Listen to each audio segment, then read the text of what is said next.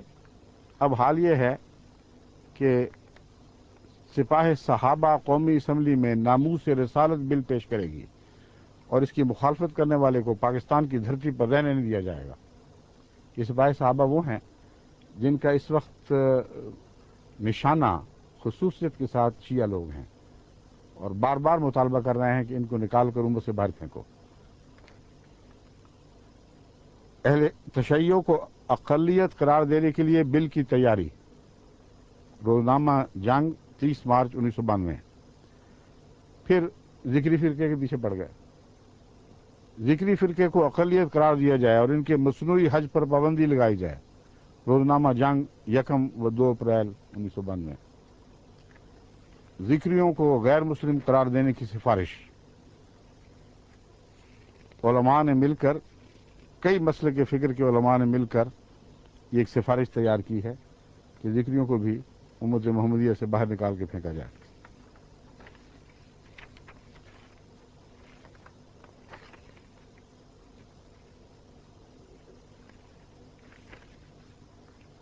اب سنیے، ایک آغا خان اور آغا خانی رہ گئے تھے. اب ان کی طرف بھی علماء نے توجہ مبذول فرما لی ہے. ایک ایک کر کے ایک ایک کو سامنے لاتے ہیں. اور اس کی ایک وجہ یہ بھی ہے کہ احمدیوں کی مخالفت کے نام پر کمائی بھی تو ہوتی تھی. اب نکال کے باہر کر دیا ہے. جب پھر شور مچاتے ہیں لوگ کہتے ہیں جو کرنا تھا کر بیٹھے، اب کیا مصیبت پڑی ہوئی ہے، آخر کیا کریں ہم. تو اب انہوں نے دوسرے ٹارگٹ ڈھونڈ لیے ہیں جو ہمیشہ سے پہلے ہی نفرتوں کے نشانے تھے، ایک دوسرے کی نفرتوں کے نشانے. مگر اب وہ دوبارہ وہ جو آگ جو ہے بغض کی وہ تو ٹھنڈی نہیں ہوا کرتی، وہ پھر بھڑکنے لگی ہے. اور ایک سنیے ذرا پیغام آغا خانیوں کے نام.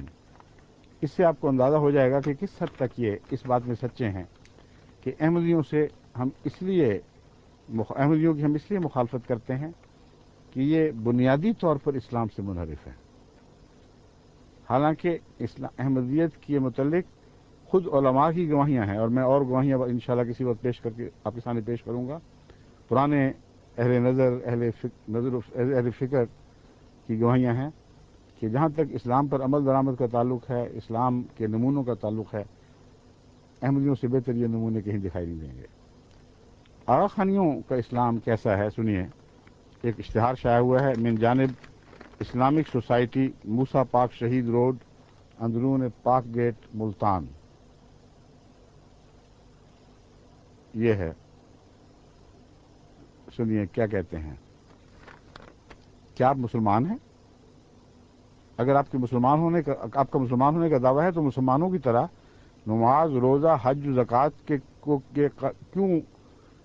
کے کیوں قائل نہیں؟ چنانچہ آپ کے جماعت خانوں میں نہ کبھی اذان ہوئی، نہ پنجگانہ نماز، نہ آپ کے جماعت خانے قبلہ رخ ہیں. آپ کے مرید رمضان المبارک کے روزے رکھتے ہیں، نہ بیت اللہ شریف کا حج کرتے ہیں. جو کرتے تھے ان کو حکماً روک دیا ہے احمدی. ان پہ کیا الزام تھا پھر؟ غور تو کرو. جو نہیں کرتے ان کو کہتے تم کیوں نہیں کرتے؟ اس لیے ہم تمہیں ماریں گے اور اسلام سے باہر کریں گے. جو کرتے تھے ان کا کیا قصور تھا؟ ہماری کیوں اذانیں بند کی گئیں؟ ہمارا کیوں حج روکا گیا؟ ہمارا روزہ کیوں تمہیں تکلیف دیتا ہے؟ ہماری قربانیاں کیوں تمہارے دلوں پر چھریاں چلاتی ہیں؟ ہم تو یہ سب کچھ کرتے تھے. ہماری مسجد قبلہ رخ ہیں، تم کہتے ہو ان کو رخ بدلو. کدھر جائیں؟ کوئی خدا کے بندے جائیں کہاں؟ اذانیں دو تو خبردار جو اذان دی مار مار کے حلیہ بگاڑ دیں گے. مسجدیں بناؤ تو مسجدیں کیوں بناتے ہو؟ اپنے خانے کو نہیں بنا لیتے؟ نماز قبلہ رخ پڑھو تو اپنا رخ بدل لو. اور مطالبے ہوئے ہیں بعض جگہ کہ مسجدوں کے رخ بدلو، پھر ہمیں کوئی تکلیف نہیں ہے، پھر تسلی ہوگی. اور وہ لوگ جو نہیں کرتے ان کو کہتے ہیں تم کیوں نہیں کرتے. یہ جو لمبا سلسلہ ہے اس کے آخر پر ان کی طرف سے جو مطالبہ ہے،